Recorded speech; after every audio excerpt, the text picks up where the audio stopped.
ఇప్పుడు వేద్దాం. అమ్మవారికి ఉండాలి ఖచ్చితంగా. ఒక తెల్ల దారము ఇది ఉండాలి. వచ్చి పసుపు రాయమని చెప్పండి. ఇప్పుడు పసుపు రాసి ఇవ్వమని చెప్పండి ముసలావిడికి ఎవరికైనా. వచ్చిందిలేండి, వచ్చింది. ఇంకా బాక్స్ ఎందుకు అది?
అందరూ కూడా మీ మనసులో వినాయకుడి యొక్క ప్రథమంగా మనం పూజించేటటువంటి వినాయకుడి యొక్క ప్రార్థన చేయాలి.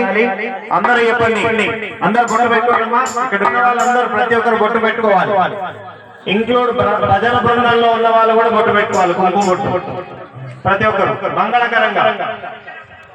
అందరూ చెప్పండి.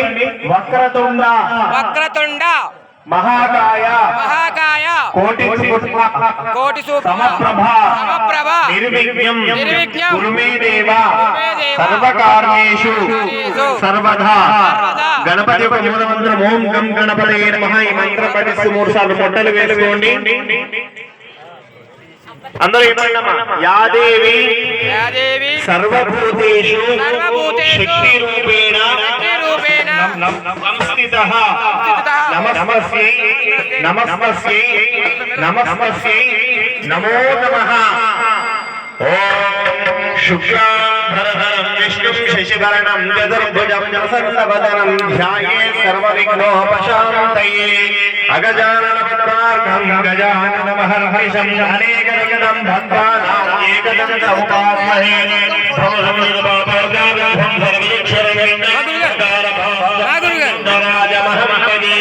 శ్రీ విఘ్నరాజాయ నమః.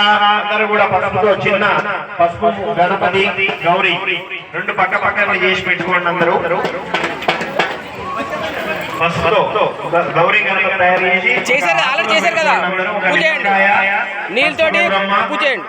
ఆ గౌరమ్మకు పత్తి వస్త్రం ఇచ్చిన మీకు ఆ పత్తి వస్త్రాన్ని పెట్టి పుష్పం పెట్టి నీళ్లు ప్రోక్షించి పూతోటి నీళ్ళతో పూజ చేయండి. కుంకుమ గంధం అక్షంతలు అన్ని సమర్పించిన తర్వాత అగరబత్తి 2 చేసేయమ్మా. గౌరమ్మని 2 చేశారా? 2 చేశారా అన్న? ఏమో ఒకటి చాలమ్మా. చల్లండి పరు చేయాలి కాదు.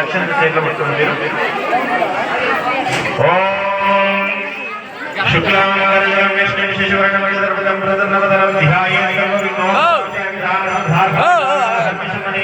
భక్తానాం ఏకశక్నోపాస్మహే. భవసంవితమాభోగా సంరక్షణా విఘ్నోద్భగాయ విఘ్నరాజమహం భజే. శ్రీ విఘ్నరాజాయ నమః. ధ్యానమనమగణమంగారాం సమర్పయామి. ఋషిగోరాగరూపాభ్యాం యా దేవీ సర్వమంగళాలయం